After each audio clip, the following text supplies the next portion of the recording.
Pistons fans, we lose a tough one tonight versus the Bulls, man. Last second decision. Is that the reason why we truly lost the game? Maybe not, man. Let's talk about it.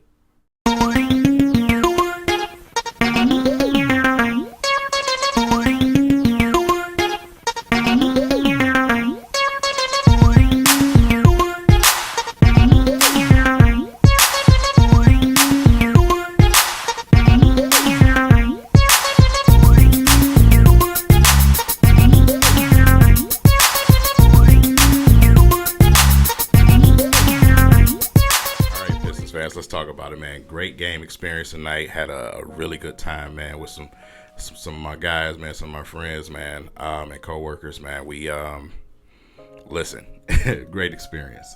First and foremost, I just want to give a special thanks to Rare Access and the Detroit Pistons for the opportunity, for providing us with the game tickets, man. We all took a part in the first live huddle session with Rare Access. So if you have not signed up, make sure that you go and sign up, man, and get yourself that special pass, man.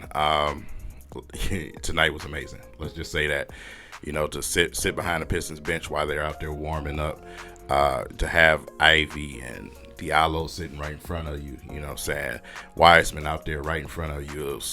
Courtside is just an experience that a lot of people don't get to experience in their lives. So thank you, Rare Access, man. It was an absolute blast, and everyone involved, we really appreciate you guys, and we look forward to the future.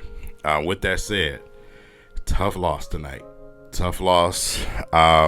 Man, as I mentioned before, we'll start right at the end before we draw it back.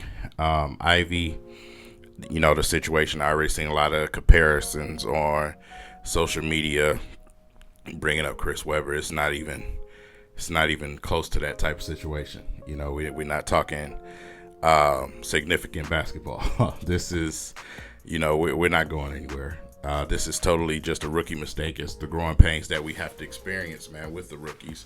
I know it's tough on the young fella, man, but listen, if you hear my voice, Ivy, keep your head up, bro.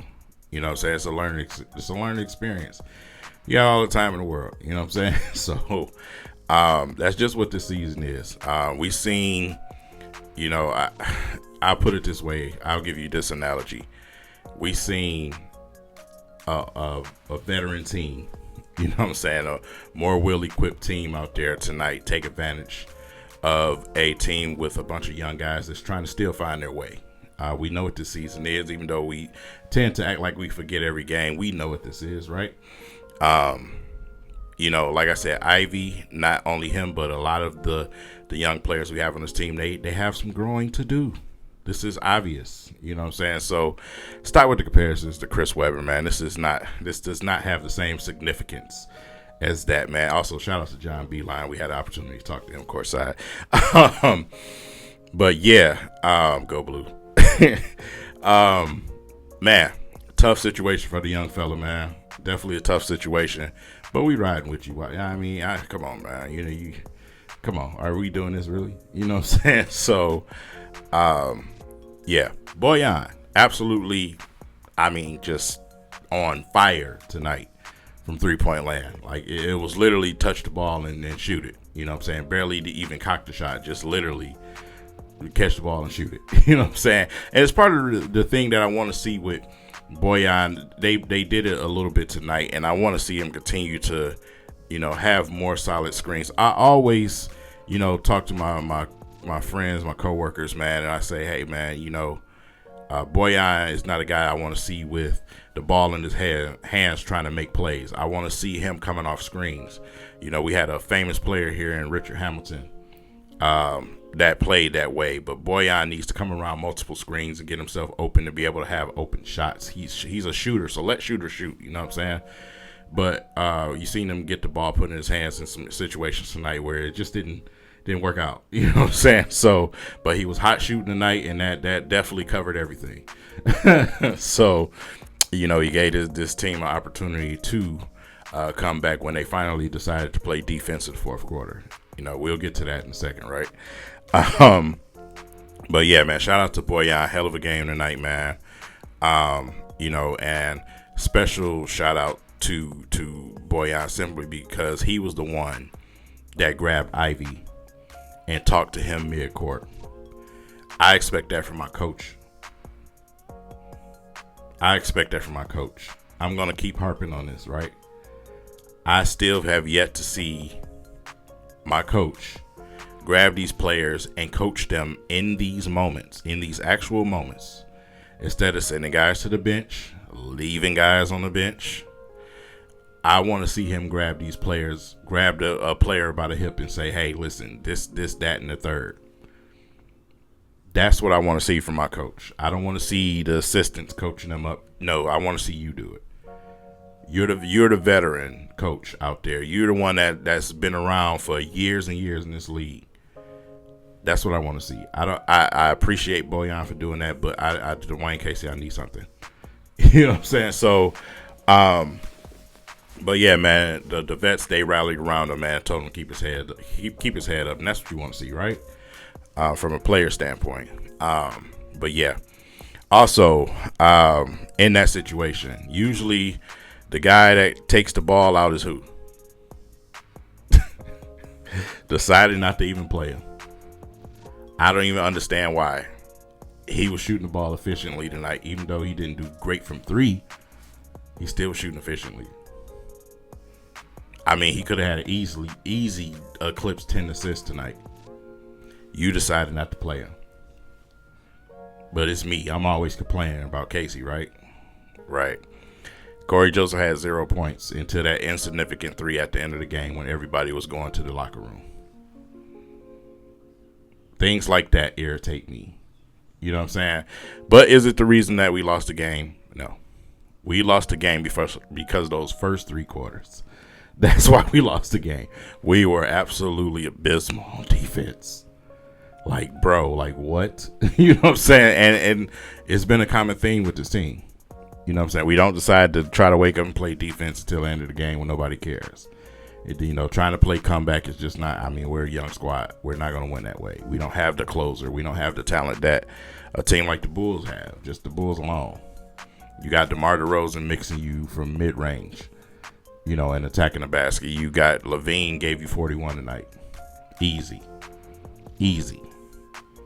So you don't have that type of luxury with the amount of guys that we have out. No Isaiah Stewart, no Jalen Duran, no Cade Cunningham.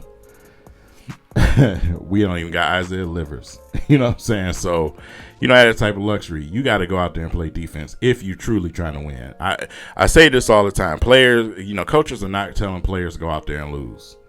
Coaches make adjustments and maneuvers. Maybe it's a conspiracy theory, Maybe they make those adjustments and moves just to, kind of help the situation. I don't think Dwayne Casey is purposely just that bad as a coach. But yeah, that's a conspiracy. And that's for another time, whatever it is. But listen, he does irritate me with the lineups he put out there. Still, that's been for years, and it's going to continue to be that way.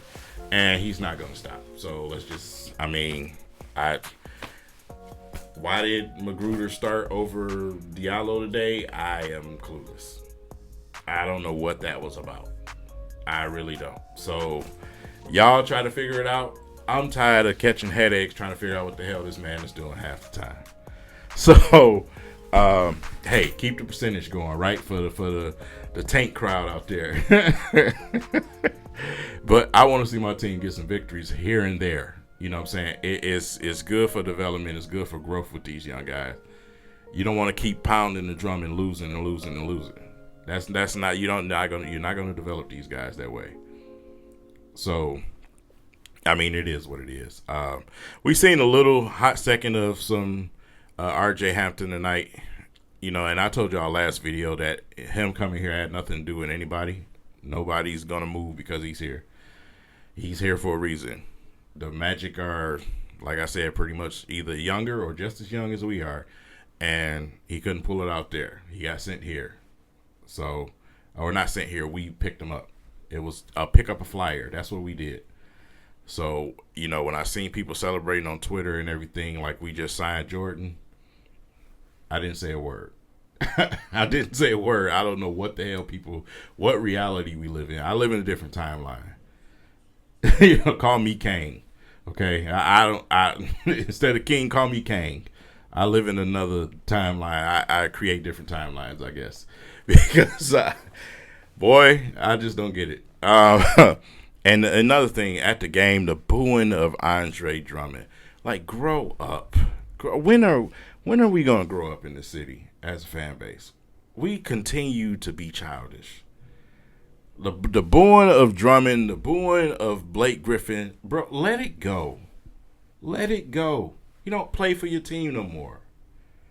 Like, bro, it's embarrassing. At some point, it gets embarrassing. So, anyway, but yeah, Diallo didn't get to start nine tonight because Magruder was out there. I don't even know what the hell Magruder did tonight.